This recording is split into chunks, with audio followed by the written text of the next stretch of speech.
not guilty by reason of insanity. That was the verdict after just an hour of jury deliberation. The defendant? The mother of 4-year-old Amelia Brooke Harris. The crime? Drowning her own daughter before setting her body on fire. But what could drive a mother to commit the most unthinkable act against her own child? It is time to leave Sweden and Wilma Andersson's tragic fate behind, but not forgotten, as we travel back to the summer of 2018 and arrive at Brithwyned Road in Treulor, Tonypandy, a village in South Wales located about 20 miles northwest of Cardiff. Join us on the Midnight Docket as we uncover the tragic case of Amelia Brooke Harris.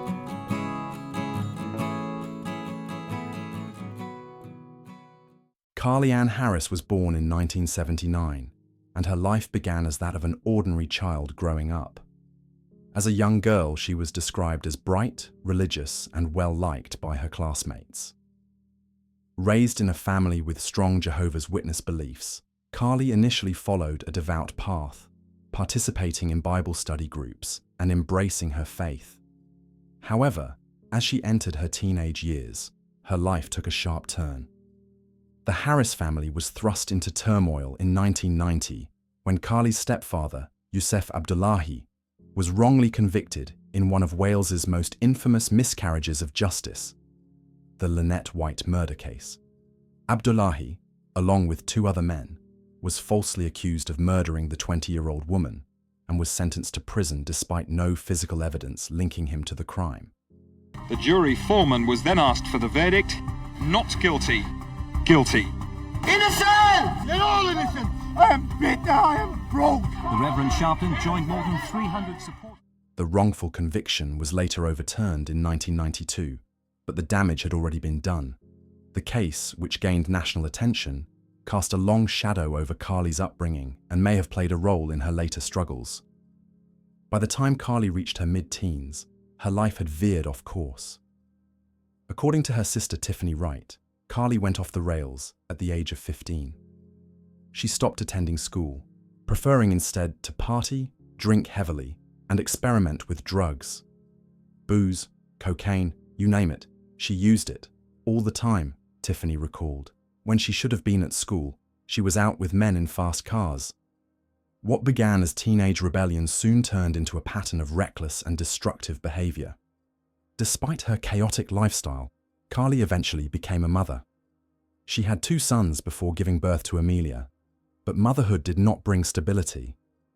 Instead, she continued to prioritize partying over parenting, often leaving her children with family members. When Amelia was born, Tiffany hoped that having a daughter would finally change Carly's ways, but instead, her self-destructive habits persisted. Tiffany frequently cared for Amelia, who stayed with her aunt multiple nights a week. Amelia was described as a deeply compassionate and affectionate child, the best kid that ever lived, bringing joy to everyone around her. But despite Tiffany's efforts to step in and provide stability, Carly remained detached from motherhood, prioritizing her lifestyle of partying and recklessness over her children. The growing instability in her life would soon take a tragic turn. Let's fast forward to Thursday, June 7th, 2018. Carly picked up the phone and called her friend Nikki Morgan around 4:30 p.m., asking for a favor. She needed a ride to sort out her gas and electric bill. There was nothing unusual about the request, and when Nikki arrived, Carly seemed fine. As they drove, 4-year-old Amelia sat in the back, her tiny voice filling the car with song. She was always singing, happy as she always was. To Nikki, the scene was unremarkable, just a mother and daughter running errands, laughter and melodies blending into the background of a seemingly normal day. At 6 p.m., Nikki dropped Carly and Amelia back home. Carly was the happiest I had seen her in a long time, she later recalled. Before Nikki left, she casually invited Carly and Amelia to join her at a play center the next day. A simple, innocent suggestion. But Carly's response was anything but ordinary. "I can't come tomorrow," she said, with unsettling finality. "I haven't got Amelia." Confused, Nikki pressed her. "What do you mean?" Carly smiled. "She'll be in heaven." A chill ran through Nikki. Then just as quickly, Carly waved it off. "I'm only messing." It was a throwaway comment, the kind people dismiss without a second thought. A dark joke, maybe. A meaningless remark. So Nikki didn't push further. She didn't question it. After parting ways with Nikki, Carly and Amelia spent the evening at Carly's sister Tiffany's home. Carly drank 2 cans of Foster's, danced around, and sang along to Paramore songs before telling Amelia it was time to go home. As she left, Carly turned to Tiffany and said, "I'm really proud of you, Tiff. Now say goodbye to Amelia." At the time, Tiffany didn't think much of it, but in hindsight, well, let's just say that Tiffany probably never will forget them.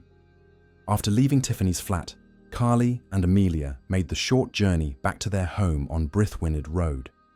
Friday, June 8th, began like any other day for Amelia, a day filled with the simple joys that make life so meaningful for a 4-year-old. As the hours slipped by into evening, Amelia sat happily on the sofa, nibbling on candy, completely unaware that her mother, Carly, had sealed her fate several days earlier, and that only minutes remained for her. But to her mother, the events about to unfold were not just inevitable. They were divinely ordained. That night, in the privacy of her home, Carly made a heartbreaking declaration to her daughter. "You're going to see the angels. See you in heaven." To Amelia, those words likely meant little. Perhaps she thought it was part of a bedtime story, or a mother's affectionate reassurance. But in reality, it was the beginning of something far more sinister. There was no struggle, no warning to run, just the false comfort of a mother's embrace, leading Amelia up the stairs and into the bathroom. When they entered the bathroom and Carly picked up Amelia, she likely thought it was time for a regular warm evening bath before bed. But the water wasn't warm. Sometime earlier that evening, Carly had filled the bathtub with ice-cold water. The moment Amelia's small body touched the freezing temperature, she must have felt the shock of it against her skin. Panic set in. That was likely when she began to cry out, her voice growing desperate as she screamed, "Mommy! Mommy! Mommy!" Her tiny hands may have reached for her mother, expecting warmth, protection, but instead, Carly pushed her head toward the water. Believing she needed to cleanse Amelia before the ultimate act, she held her under. Amelia's screams were quickly silenced, replaced by frantic, splashing movements, a final, desperate fight for air. The little girl's arms flailed, her small hands grabbing for something, anything, to hold on to. But she was too small, too weak to resist. Carly did not let go. She kept her daughter submerged. Soon, the thrashing stopped and the bubbles ceased to rise. What went through Amelia's mind in those last moments will never be known.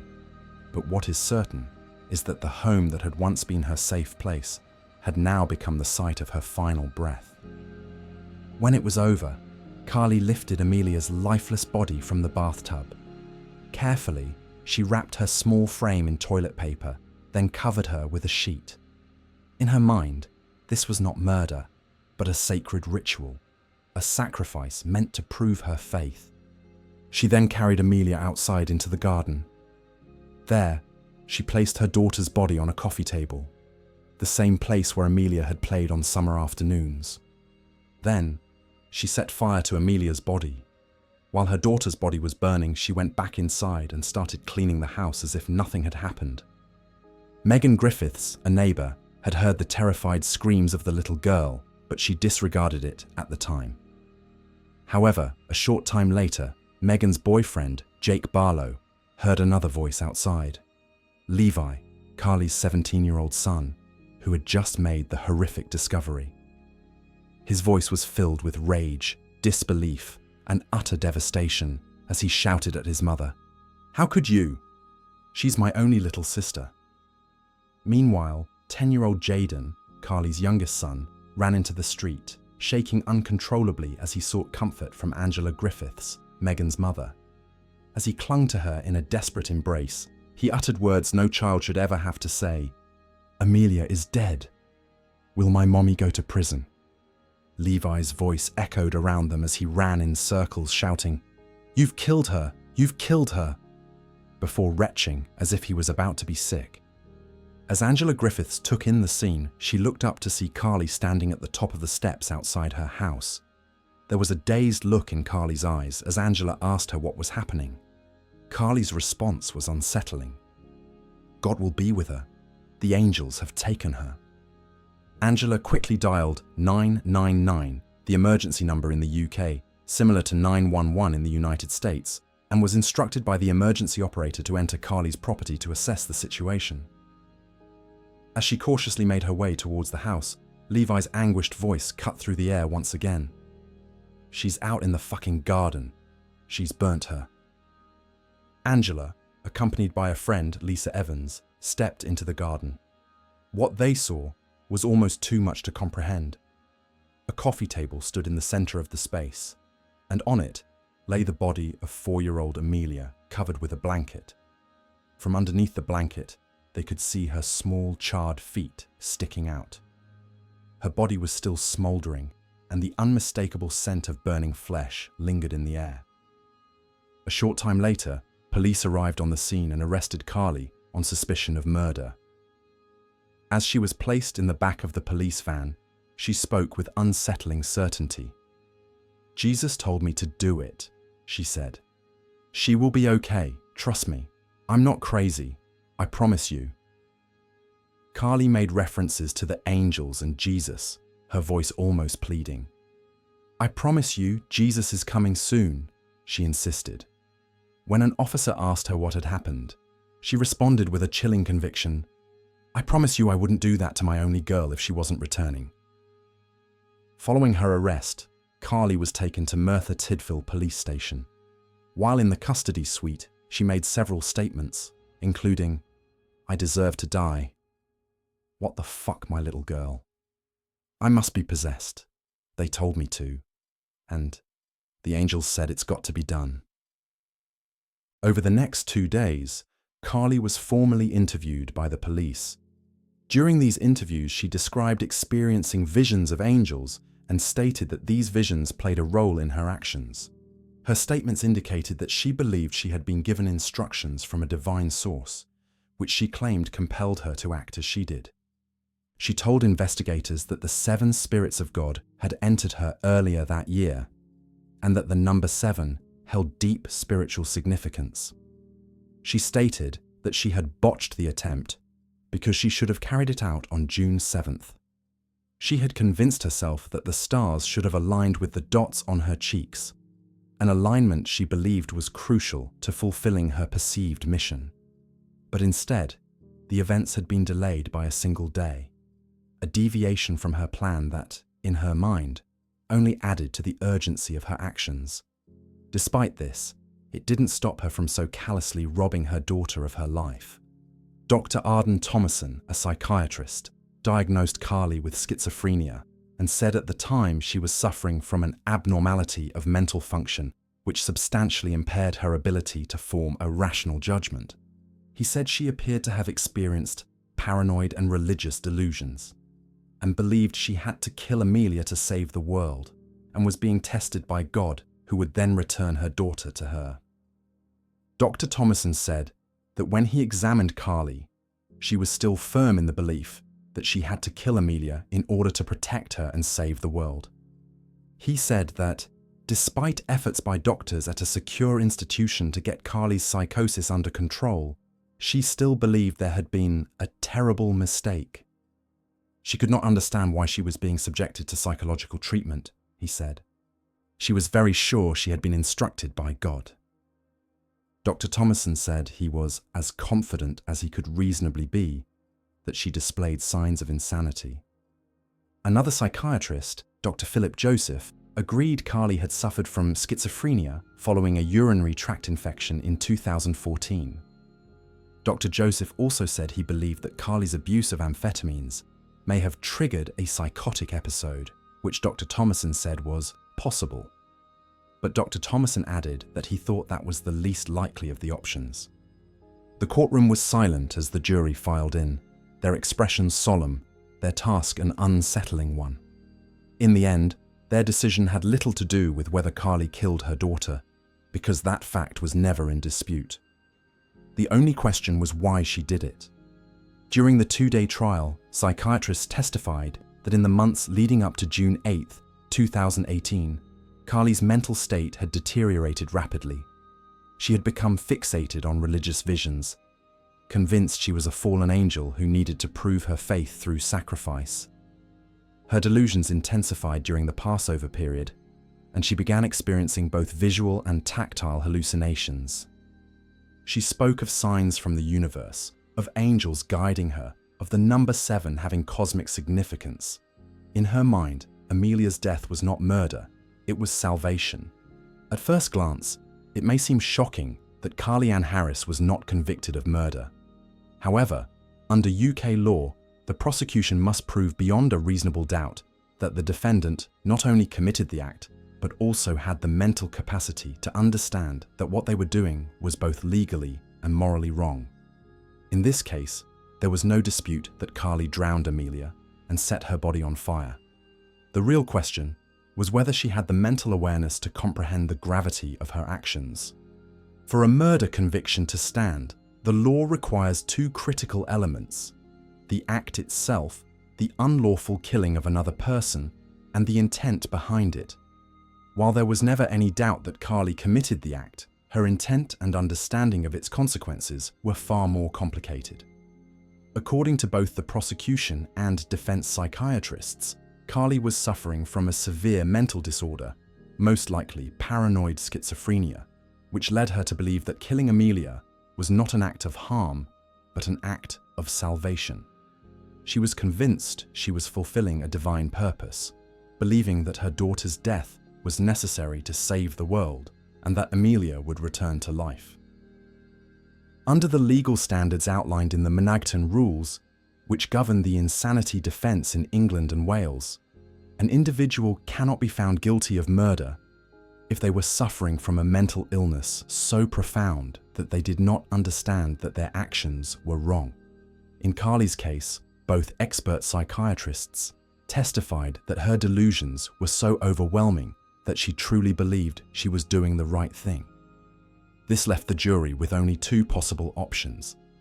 They could find her not guilty of murder by reason of insanity, or they could convict her of manslaughter on the grounds of diminished responsibility if they believed she had some understanding that what she was doing was wrong, but was still affected by mental illness. Because the prosecution did not contest the severity of Carly's psychosis, and because both psychiatrists agreed that she was unaware of the true nature of her actions, the jury had no legal basis to convict her of murder.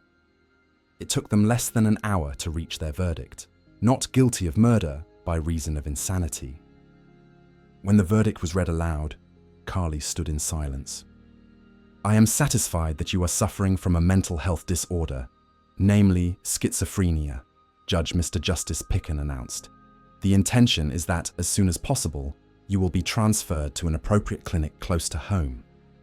Instead of serving a life sentence in prison, Carly would be institutionalized indefinitely in a high-security psychiatric facility where she would receive treatment rather than punishment. And with that, the case was closed. But what did the verdict actually mean?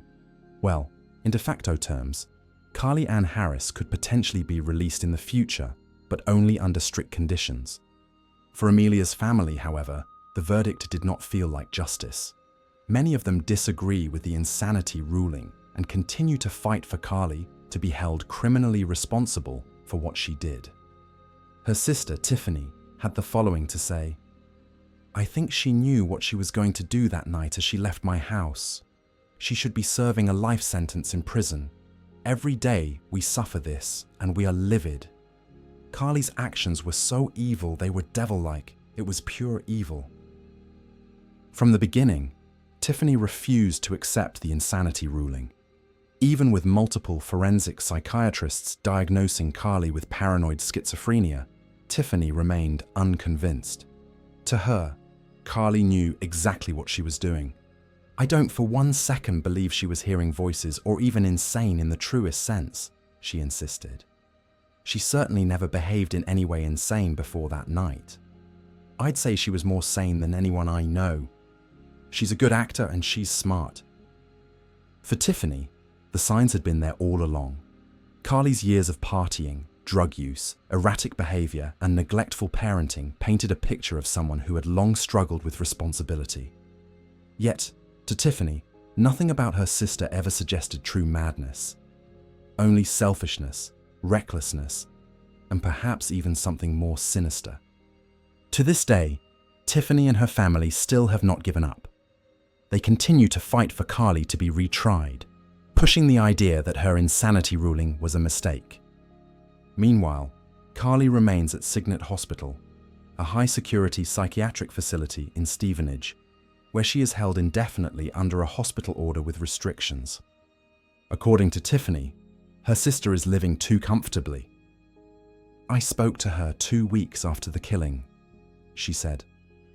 "She was sitting on her bed, eating a takeaway, watching a big TV on the wall.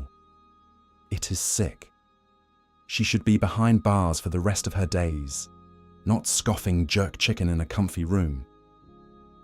For the Harris family, this does not feel like justice. Amelia is lying 6 feet under in a cold box, while Carly is being treated softly in a warm room, having takeaways, Tiffany's husband Matthew added. Amelia's death was brutal, a senseless and horrific tragedy that has left an unfillable void in the lives of those who loved her. It is highly unlikely that the case will be reopened, and whether Carly will ever be deemed fit to reintegrate into society remains unknown. With that, we close the chapter on Amelia and her tragic fate. Thank you for watching, take care, and I'll see you next time on The Docket.